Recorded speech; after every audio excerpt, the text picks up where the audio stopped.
मंगल भवन अमंगल हारी द्रवहु सो दशरथ अजिर विहारी।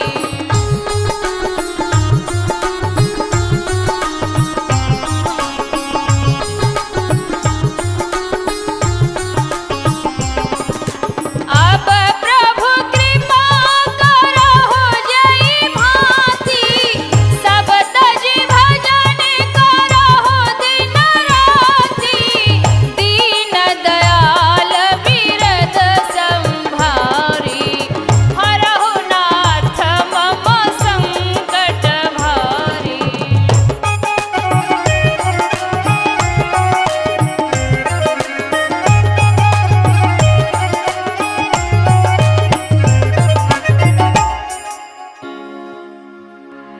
प्रिय भक्तों, राठौर वीडियो के माध्यम से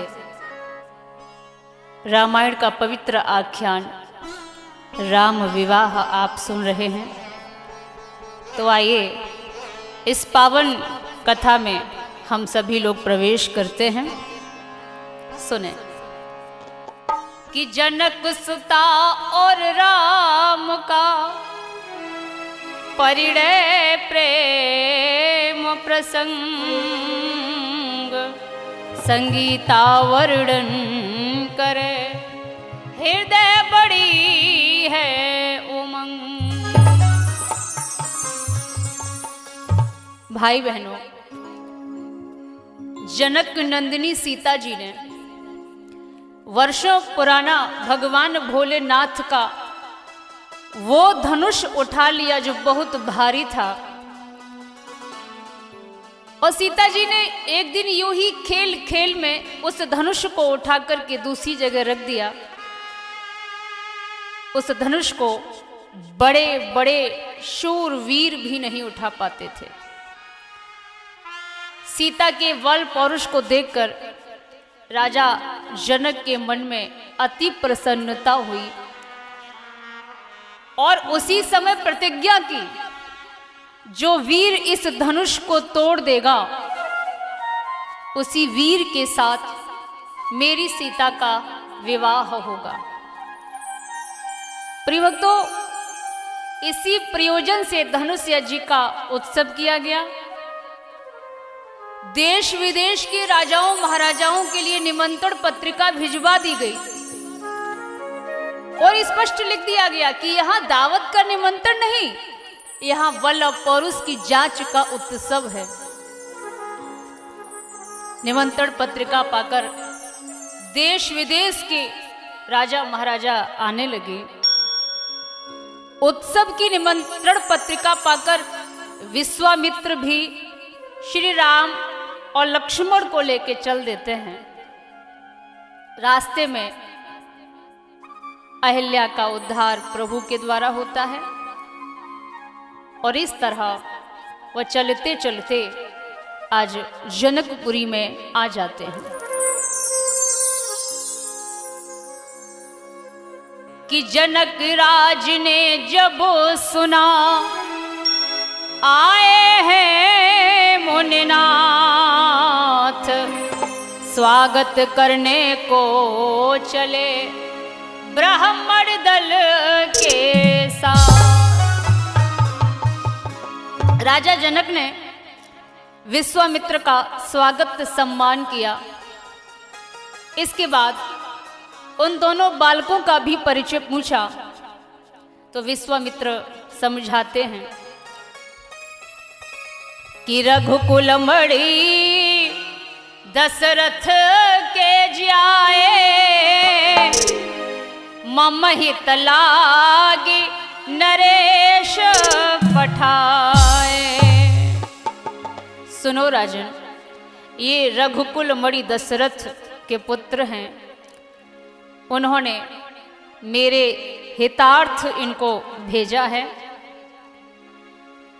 विश्वामित्र समझा रहे हैं कि राम लखन दो बंधुवर, रूपशील बलधाम, मख राखे सब साख जग, जीत असुर संग्राम।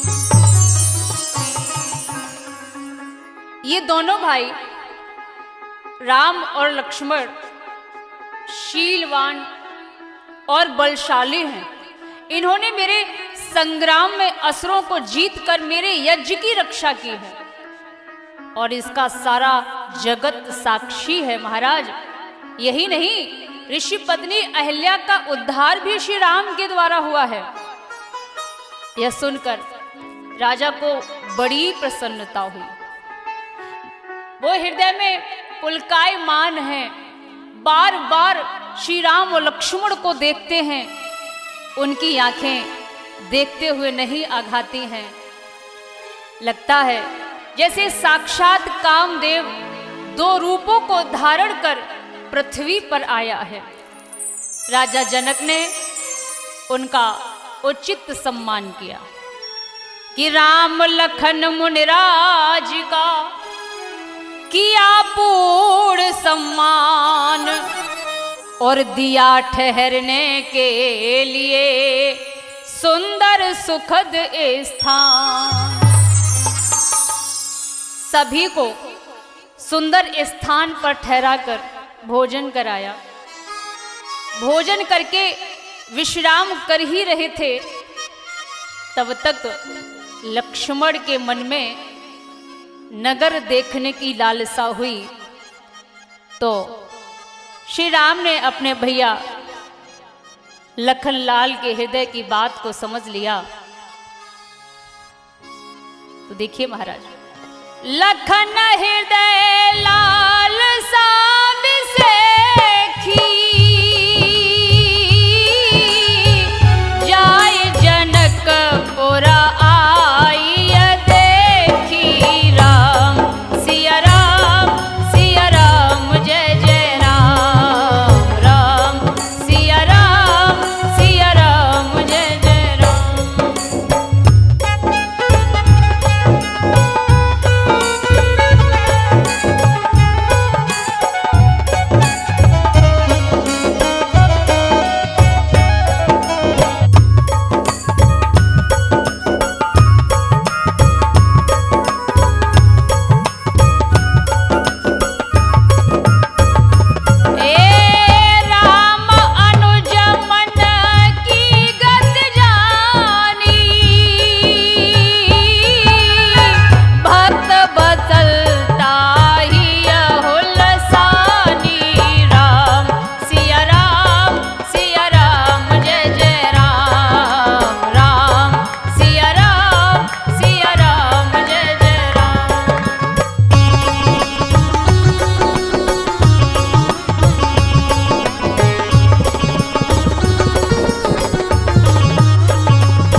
गुरुदेव से आज्ञा लेकर वे दोनों भाई नगर की शोभा को देखने चले हैं।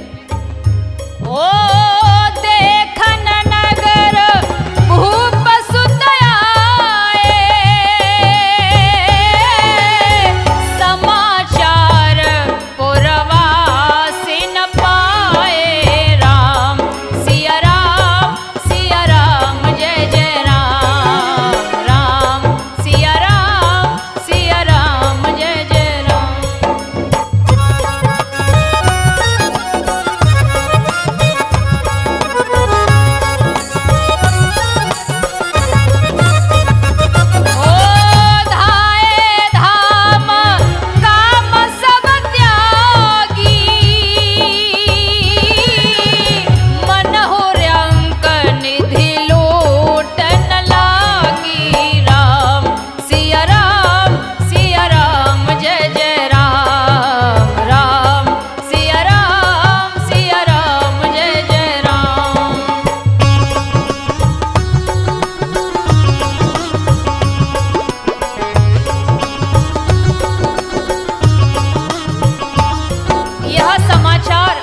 पुरवासियों को मिला कि राजकुमार नगर देखने के लिए आए हैं, तो वो सबके सब अपना घर का काम छोड़कर ऐसे भागे जैसे दरिद्री खजाना लूटने के लिए जा रहे हों। निरखी सहज सुंदर दो भाई, होई सुखी लोचन फलदाई। राम सिया राम जय जय राम, राम सिया राम जय जय राम।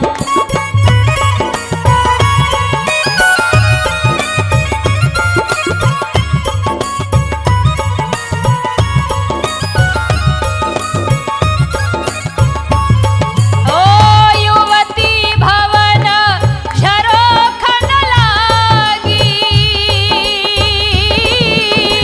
निरखहि राम रूप अनुरागी। राम सिया राम जय जय राम, राम सिया राम जय जय राम।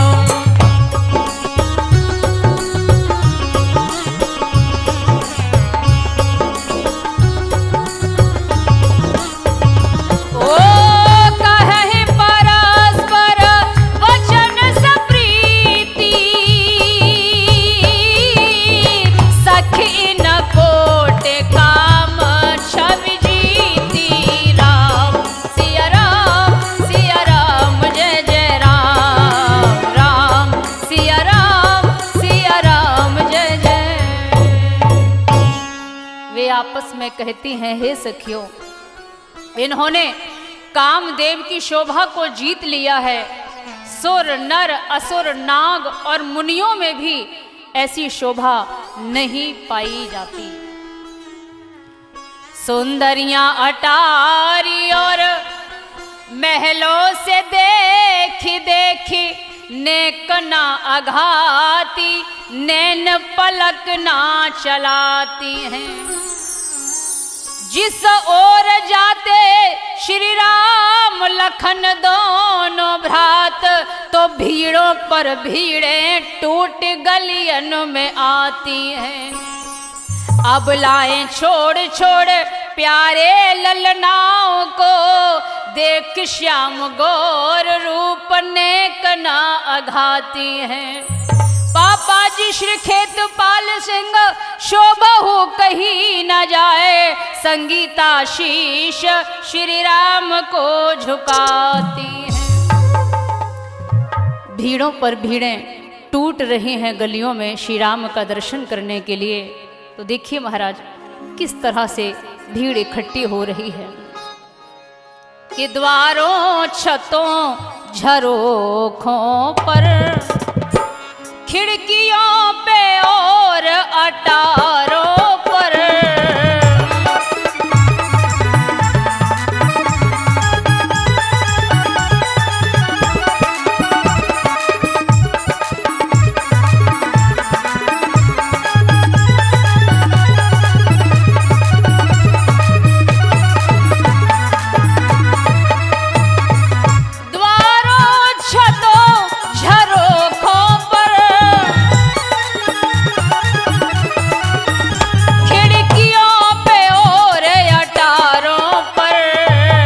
गजगा मैंने भामिन दामिन सी, धाई छाई चौबारों पर। जय हो।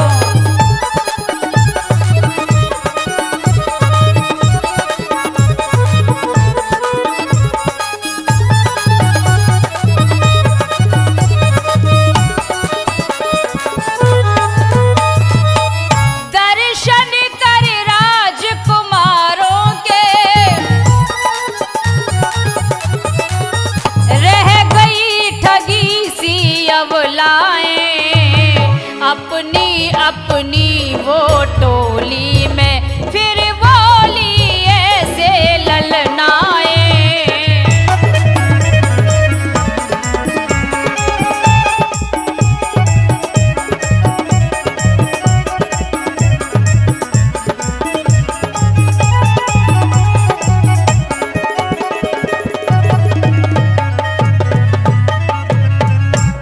एक सखी ने प्रभु श्री राम का दर्शन नहीं कर पाया, तो उस सखी ने हाथ जोड़ करके कहा, हे राघव, हे प्रभु, थोड़ी देर खड़े हो जाओ, अभी हमने आपका दर्शन नहीं कर पाया।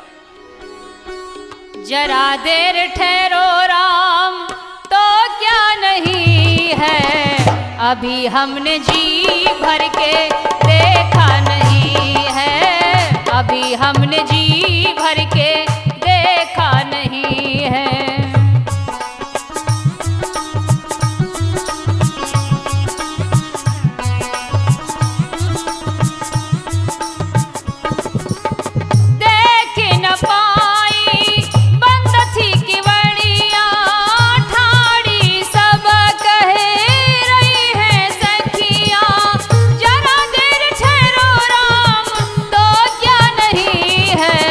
अभी हमने जी भर के देखा नहीं है, अभी हमने जी भर के देखा नहीं है।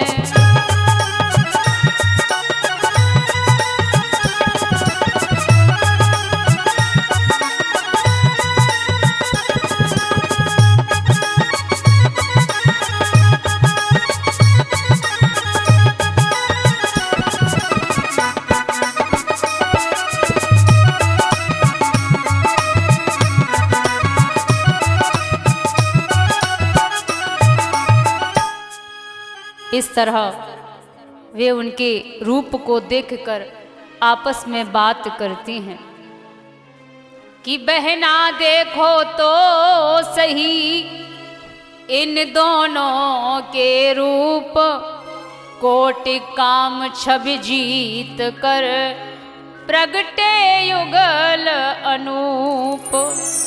वे आपस में उनके रूप की प्रशंसा कर रहे हैं। तब तक एक सखी बोली, सुनो बहनाओ, कहूँ सखी बस को तनुधारी, जो न मोह असरूप निहारी। कौस प्रेम बोली मृदुवानी, जो मैं सुना सो सुनो सयानी। हे सखी, ऐसा कौन देहधारी है जो इस रूप को देखकर मोहित ना हो। कोई कहने लगी कि हे सखी, जो कुछ मैंने सुना है वो सुनो। कि सुनते हैं कौशलवासी है, सुनते हैं कौशलवासी है, सुत है दशरथ राजेश्वर के।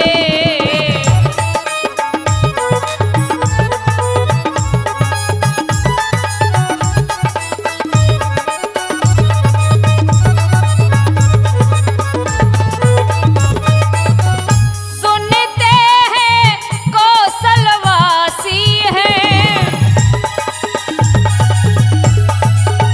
सुत है दशरथ राजेश्वर के। लाए हैं वे स्वामित्र इन्हें, लाए हैं वे स्वामित्र इन्हें, कारण बस सिया स्वयंवर के।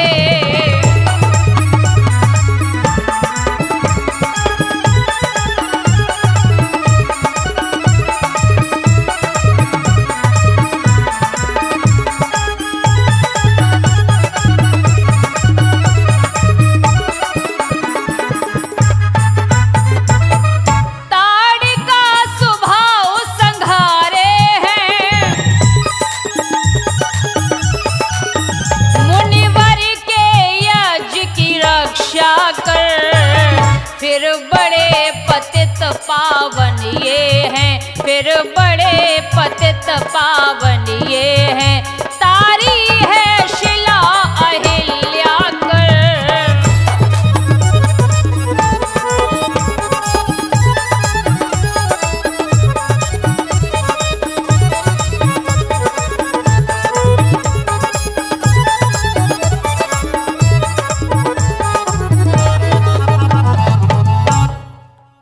इस प्रकार एक सखी अपनी सखियों को बता रही थी, उसी समय दूसरी सखी ने अपने हृदय की बात को कहा। तभी दूसरी ओर की नारी उठी पुकार, हैं सीता के योग्य वर श्यामल राजकुमार।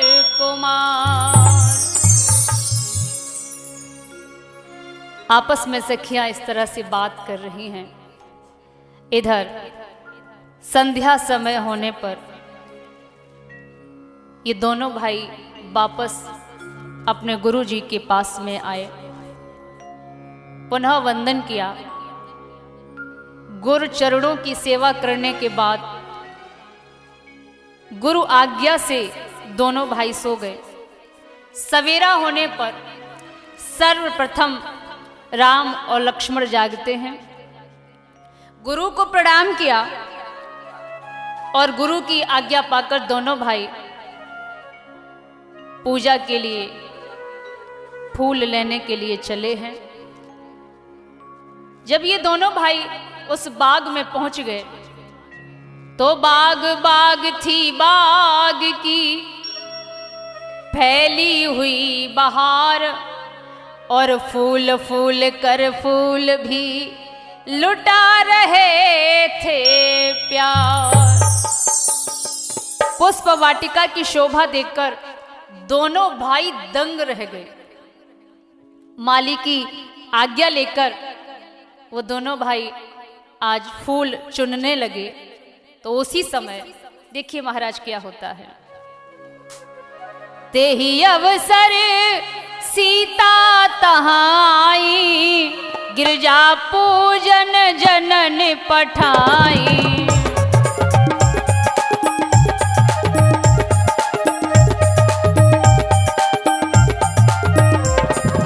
संग सखी सब सुबग सयानी, गावह गीत मनोहर वानी।